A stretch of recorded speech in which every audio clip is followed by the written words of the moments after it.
Hi folks, welcome back. The dark factories for software are here. And what are dark factories? It's a term from manufacturing and warehouses where if the only things working in the factory are robots, then you don't need lights, hence the term dark factories. And there have been some really nice detailed articles recently, one from OpenAI where they talk about how they shipped a major enterprise product with 0 lines of manually written code. There's one from Ramp about how they built their coding agent that automatically implements and merges PRs. And there's another nice one from Spotify, how they are doing something similar. And they all talk about how they built their agent, how they built the scaffolding, and as they say, the harness engineering that goes around the agent. So I want to talk about the patterns and best practices that are coming into view based on these early success stories. The very first principle is that the human engineers are now spending much more time engineering the environment in which the coding agent runs. OpenAI calls this harness engineering. And what is this environment? So these are all the guardrails and constraints and tools that this coding agent uses. Things like custom linters, testing, what is the sandbox that the agent runs in, and how to make these sandboxes come up with very low latency, have all the dependencies that are specific to your engineering stack already pre-installed so that the agent can get to work quickly, and then how to manage all these sandboxes. So there is still a fair amount of engineering, good old software engineering going on, but a lot of it is now focused on engineering an environment for the coding agent to be able to just go ahead and rip all these features. The second big principle is that there is a paramount focus on verification. So this goes back a little bit to the tools like linters, but the big thing here is a detailed test suite and deterministic verifiers that can check whether the functionality implemented by the agent was correct. Theme number 3 is that documentation is now the primary infrastructure guardrail for steering your agent.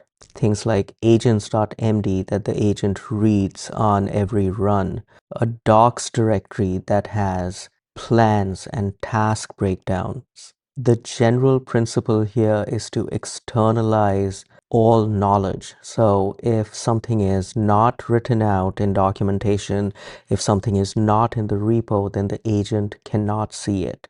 You want to write out all your tacit knowledge into files that the agent can see.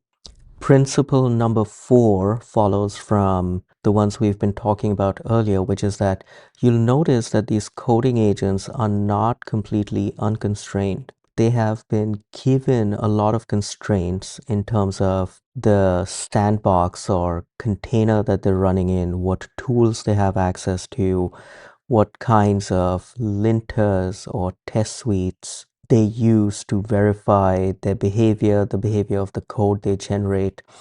And that's where a lot of the engineering effort is going into. It's going into building the factory rather than building the product that the factory produces. The general principle here is that the more you give constraints and rails to your agents, the more predictable and repeatable they will be.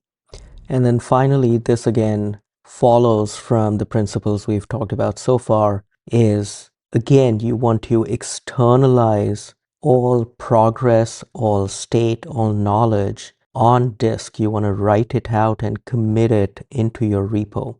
So none of this should live in your context. Think of context as RAM, that is ephemeral.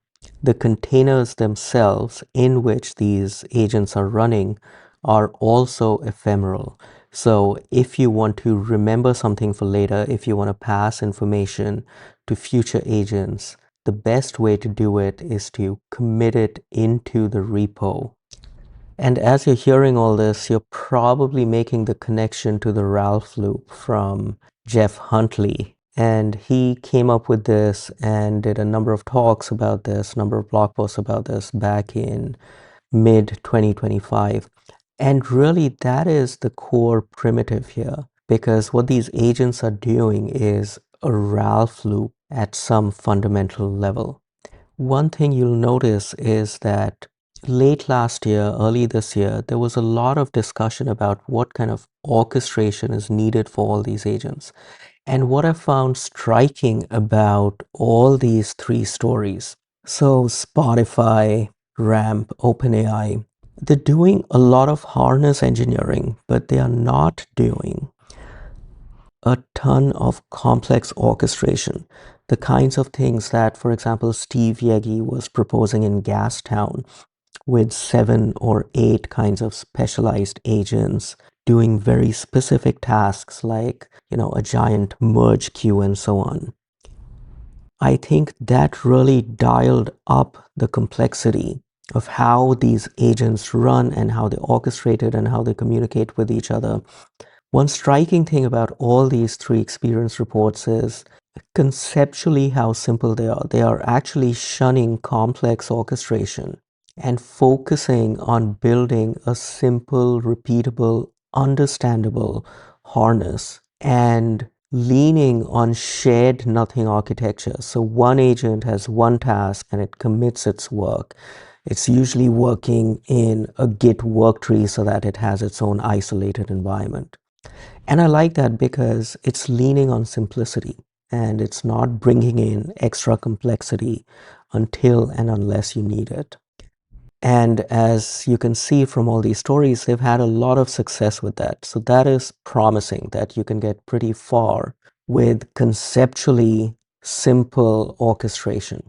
All right, I hope you found that useful. If you like content like this, consider subscribing, like the video, and I'll see you in the next one.